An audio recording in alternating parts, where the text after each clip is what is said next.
The success of Uncharted Drake's Fortune not only proved that Naughty Dog can go beyond making games for all ages, but also allows Sony to give the green light for a sequel. And because this is Naughty Dog we're talking about, they seek to improve in every way they can. Uncharted 2 Among Thieves was announced at E3 2008. It took nearly 2 years to develop, and it was released worldwide in October 2009. What's going on?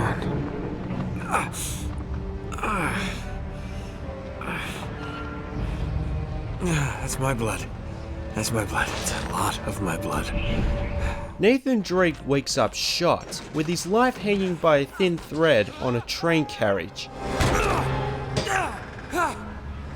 Now, as epic of an idea this is, starting the game immediately off your seat, I find it unnecessary, because once you get to the chapter where you get on the train, you already know how it'll end up.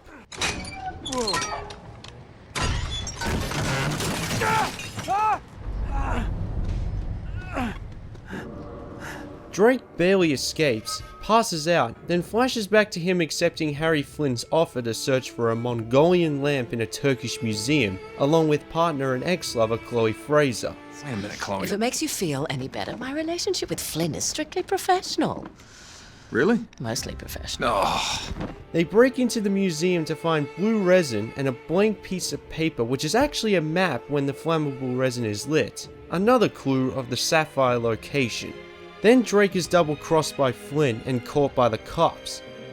3 months later, Drake is released with the help of Victor Sullivan and Chloe Fraser. No, now wait a second. Sully, kick her out and shut the door. We're safer in here. Anyway, when it's revealed that the stone is still hidden, Drake, Sullivan and Fraser work together to find that sapphire before Flynn and his boss Zoran Lazarevich do. All this treasure hunting takes Nathan Drake through Nepal where he reunites with Elena Fisher, the snowy mountains of Tibet, and the Shambhala kingdom. The first new character that got my attention was Chloe Fraser. The mission comes first kind of character, and has some of the most intimidating eyes I've ever seen in a video game.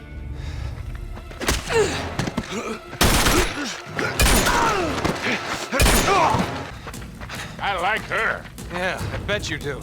Harry Flynn seems way too predictable. I mean, if you've played this game already, who here predicted that he would betray Nathan Drake from the start? What? No witty remark? And of course, I can't forget Zoran Lazarevich, the cliched international action villain just like the movies. I clearly hired the wrong man for the job. But seriously, character development has been drastically improved from the predecessor, and that's what sequels are for. It's like, after the events of Uncharted Drake's Fortune, the story was still going while we waited for a sequel, and when it came out, we find out that Drake has other associates, he and Elena were together once, he has a new lover, and more people want him dead. When I play through the game, I'm still getting to know these characters, and it obviously reached its peak in the final game of the series. But what do you expect if it's really well acted and it has so many funny quotes, it makes this review look brilliant. Shall we? After you, Butch. See you in hell, kid.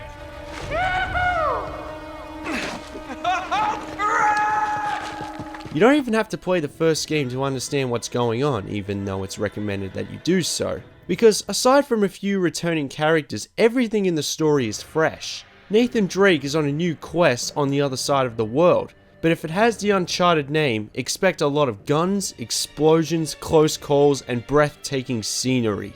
It looks and feels like an interactive action-adventure film, and more. All these rumors of a potential Uncharted film should be flushed down the fucking toilet, because like every video game-based movie, it's not worth it. You got the video games, leave it at that.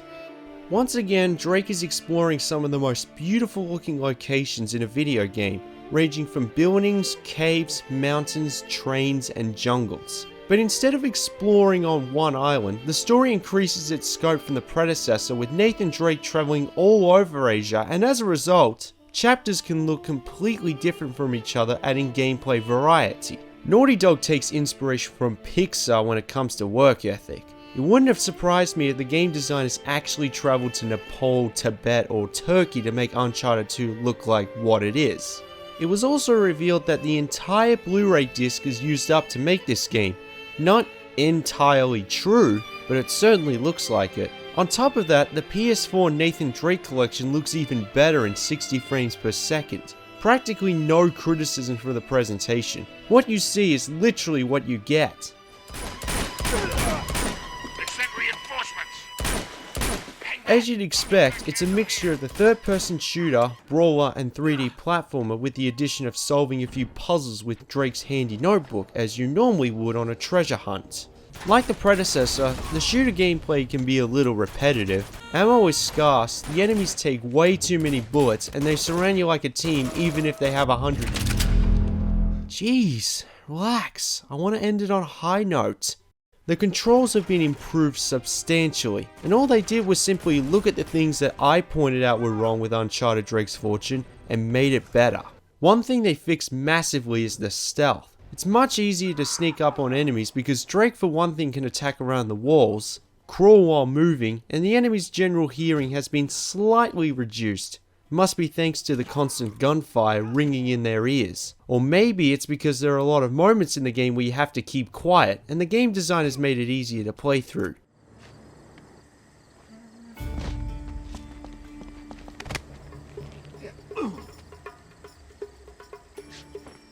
Sleep tight. I don't care if it's published by Sony Interactive Entertainment. There did need to be 6-axis motion in the predecessor. When the DualShock 3 controller came out in 2008, although it was still used in some PS3 games later in its life cycle, 6-axis motion was no longer a mandatory component in gameplay, and Uncharted 2 is a case in point because I've never come across a situation where I had to tilt the controller on a particular angle. The grenade toss and ledge balancing are now controlled with the thumbstick. Those little tweaks make the experience so much better. Drake has more fluent control on those ledges. The analog movement isn't as sensitive, which makes it easier to calculate those jumps, and it doesn't slow him down when firing a weapon. My favorite part is being on the train, climbing all over the place, dodging lights and gunfire. Meanwhile traveling from the city of Shangri-La to the tall snowy mountains, which leads us back to the beginning.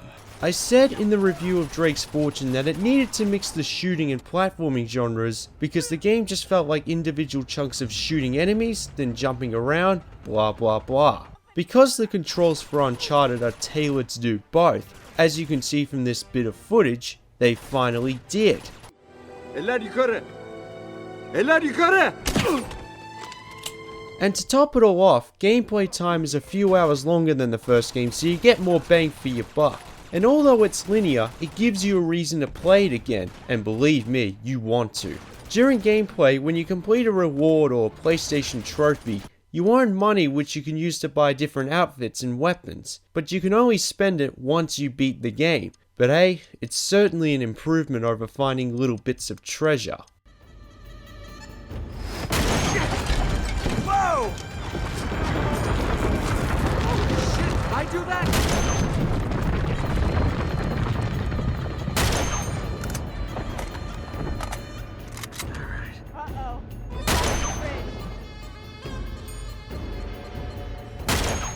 The final boss is obviously Lazarevich, but when you reach this far, Nathan Drake will know that he's not going for a sapphire but a lake filled with blue amber which is found at the prehistoric Tree of Life. The Soviet big boy consumes it, rendering him borderline immortal, setting the perfect stage for the final showdown, even if you're doing the same thing the whole time, moving and shooting.